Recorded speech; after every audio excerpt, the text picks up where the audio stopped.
Hi, myself KB. I bought this TV S95C Samsung 2 months ago. It's a 77-inch. Initially, I bought the LG G3, but I did exchange it with S95C because my wall over here has a bump in the center, and LG G3 sits flush when wall mounted, and it wasn't flushed with my wall, and I didn't like the way it looked. So I used it for 2 weeks and then exchanged it with S95C because they were both in the same price ballpark. So I was kind of worried about before exchanging it with S95C because online people were really complaining about the bent panels and Samsung quality control. Luckily, mine panel was great. The uniformity was great. Everything was great. Delivery was great. They installed it like in 10 minutes. Everything was great. And it's been 2 months. I've been using this TV for everything: movies, sports, gaming. I have a PS5 attached to it, everything. And I want to share my experience with you guys if anybody wants to make this purchase because it's an expensive TV. So the first thing I want to talk about is how it looks. I want to tell you, this looks amazing. It's sleek. It hangs like a painting on the wall. And the only difference between G3 and this is actually this is sleeker than G3. The only difference is that G3 sits right next to the wall and there is no gap between the wall and the TV. This has a little gap, but this looks amazing. And a lot of people came in. My friends came over for the party and they were like, oh wow, this is a beautiful TV. I like the TV. So for the looks, I give it 10 out of 10. This looks amazing. And the second point I want to discuss is the One Connect box. If you really want to hang the TV, like wall mount the TV, this is a game changer. Like I had a G3. Every time I had a Samsung, I have LG C8, I think so, for 5 years. I did wall mounted that too. So every time for the G3 too, whenever like you have to change the ports, you have to change it from one HDMI to another. You want to take out your, let's say, Amazon stick and plug in Apple TV. You have to move the TV.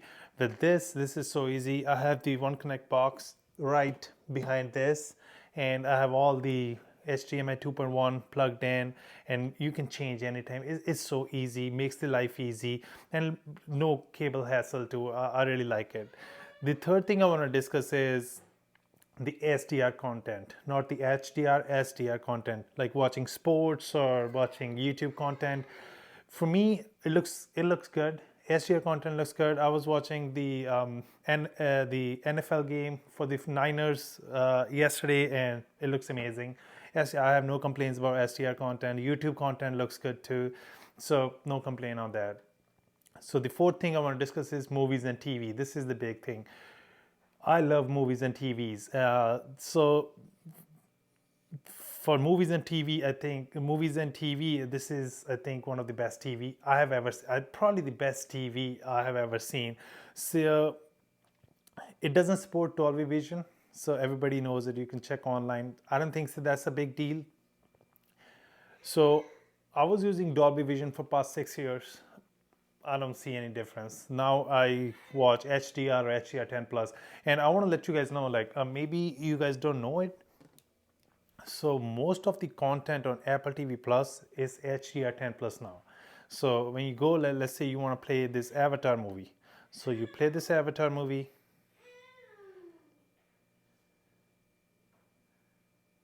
Let me pause it.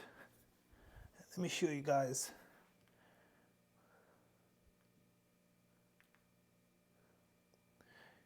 Over here it says HDR10 plus. So a lot of new movies when you watch on Apple TV, the 4K, the newer model is HDR10 plus. So I was watching the Aquaman on Apple TV from Apple TV Store. I have that movie. It was HDR10 plus. But when you go watch that movie on like Max streaming service, or this Avatar movie on Max streaming service, or Disney Plus, they don't give you HDR10 plus. But if you go through Apple Store, everything is in HDR. Most of the stuff, especially the newer content, is HDR10 plus as well as Dolby Vision. So you don't need to worry about HDR10 plus. And I don't think so that big of a difference. HDR looks great on this TV. So one thing I want to share that I saw when I had G3.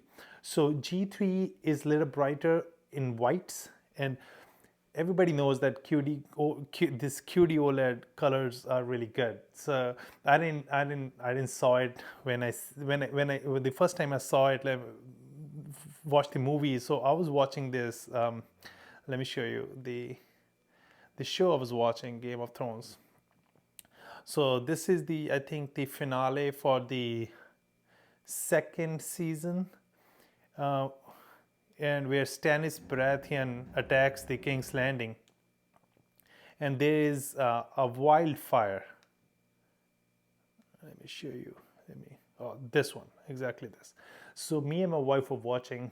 It's last month. I think it was last month. Me and my wife were watching this episode, and we were watching in filmmaker mode. Let me tell you guys, filmmaker mode is a lot less bright than the other modes. This was so bright. This green explosion was so bright that we kind of closed our eyes. It looked amazing. So in comparison to G3, in G3, this green explosion will not look as green as this Samsung. So I would give, so that's why I think this is better than G3 in terms of that color pop. It looks amazing. Yeah, it looks amazing. So movies look amazing, TV look amazing. Most of the stuff, newer content is HDR 10 plus. You don't need to worry. I think this is one of the best, or I think the best movies and TV watching. The one thing I remember one thing. So if you watch movies on, like me, I watch all the movies in filmmaker or movie mode. I think this is a better TV than G3. If you watch your movies in vivid or standard mode, I think G3 could be a better option, because G3 has that pop, a little pop. The picture pops in vivid or standard mode, but I never watch vivid or standard mode. I just watch filmmaker mode, and it looks amazing. And the other thing I want to share is, let me show you this. The fifth point I want to share is gaming. I think this is the same. I think this is the beast. This is the best gaming TV I ever seen. This has all the bells and whistles, like it supports 120 hertz, VRR, HDR, 4K, everything I know of. So let me show you one thing.